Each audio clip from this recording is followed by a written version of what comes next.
Assalamu alaikum wa rahmatullahi wa barakatuh. My dearest brothers and sisters in Islam, I pray you all well and welcome to Transformers. Today's Transformers is especially dedicated to the parents out there listening to today's lesson. And I highlight the importance of being a murabbi in your parenthood. A murabbi, being a nurturer. Right? Being someone that is a means of the true development of your entire child. And not just their bodies, but their bodies, their minds, their hearts, their souls, and themselves. Right? It's important that we as parents are nurturers to the entire child, to the entire child. And one aspect that we can introduce in our lives to aid this is to be parents or become parents who always explain ourselves when we instruct our children, right? It shouldn't be that whenever we talk to our children, we just command them. I know some parents say, Sheikh, we're busy and, there's just so much going on and, the kids are such a handful these days and, it's just easier to shout, right? Look, we're all human beings and the best of us, go through this. However, the ideal is always to explain yourself. Whenever you tell your child to do something or not to do something, always teach them why.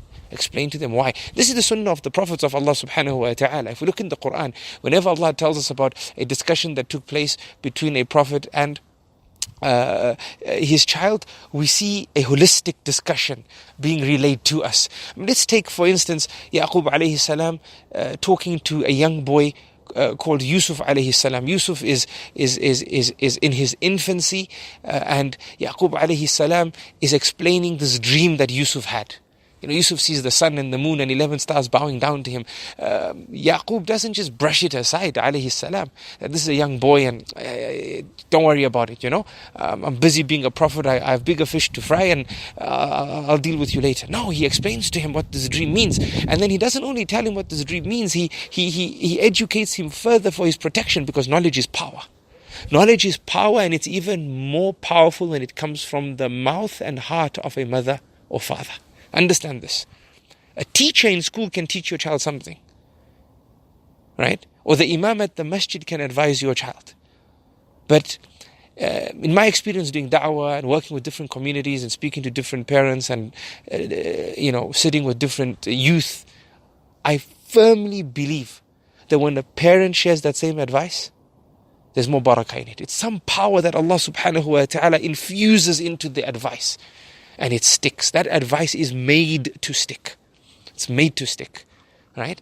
It's the power and blessing that Allah has given the advice of a parent that makes that advice beat the same advice that might come from an imam, for example, right? So Yaqub alayhi salam, he is giving his son first-hand information. He says, don't relay this dream to your brothers. Right? But he doesn't stop there. He doesn't just say, don't do it and don't ask questions and don't do it because I told you not to do it. No. He says, فَيَكِيدُ لَكَ كَيْدًا, because if you do, my dear son, they'll plot against you. And amazingly, Yaqub doesn't even stop there. Because clearly Yaqub has been teaching his son. Because when we look at the context of the story and how Yaqub is teaching his son here, we understand that subhanAllah, he must have always been teaching his son. Because the fact that Yusuf went to his father when he saw this dream to get advice, children don't just go to anybody. They go to someone they feel comfortable with. They go to someone they trust to be knowledgeable. And that trust can only happen when that someone gives them time. Right?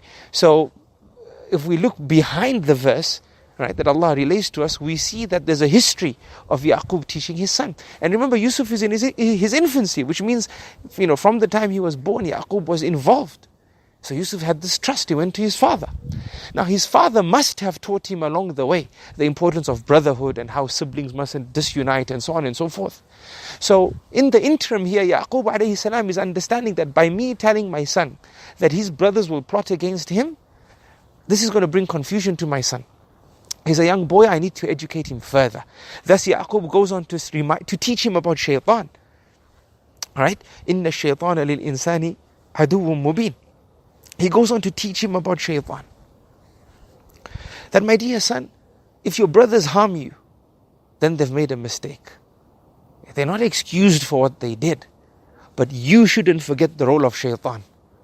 The shaitan wants to break you and your brothers. This is what he teaches Yusuf in his infancy. And then remember, Yusuf is thrown into the well, and for decades Yusuf is away from his father's home, living in a home that has no tarbiyah, quite frankly. Right? But when Yusuf is the minister of Egypt in his early 50s as a conservative figure, right? He finally meets his brothers, and the first thing he does is forgive them. In fact, when they show regret, he doesn't even want them to show this regret. He says, "La tathriba alaykum al-yawm." There's no blame on you. I'm not telling you that I'm Yusuf to remind you about what you did to me. Please, don't feel any regret. Allah will forgive you, and Allah is the most forgiving, the most merciful.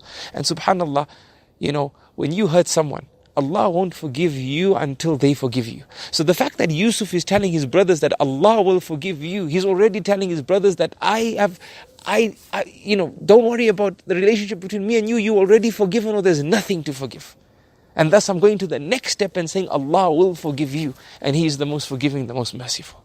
Subhanallah. Right? So where did Yusuf learn this lesson? That all these years he was living in hardship because his own brothers threw him out of the well. Where did he learn the lesson that I'm not going to hold any grudge against my brothers? That for decades he never bottled it. He never carried it. Because let's be honest, if someone was bottling this for 4 decades or 5 decades, let's be honest here, right? The moment you see the perpetrators, you're going to explode.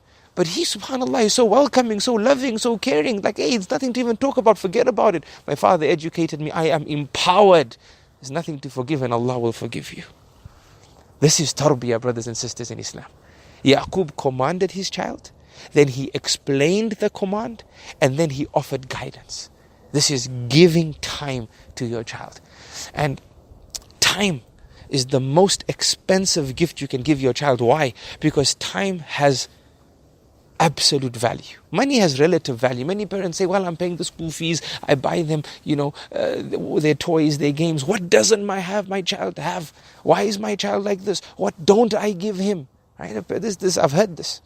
And the bottom line is, money has relative value. $100 to one man might be a lot, but to another man might be nothing. That's how it is with money. It has relative value. But when it comes to time, it has absolute value, because the rich man and the poor man both only have 24 hours in a day.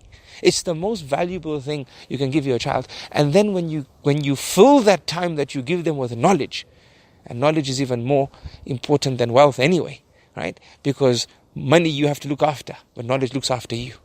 Then, wallahi wa billahi wa tallahi, you have given your child tarbiyah. Right?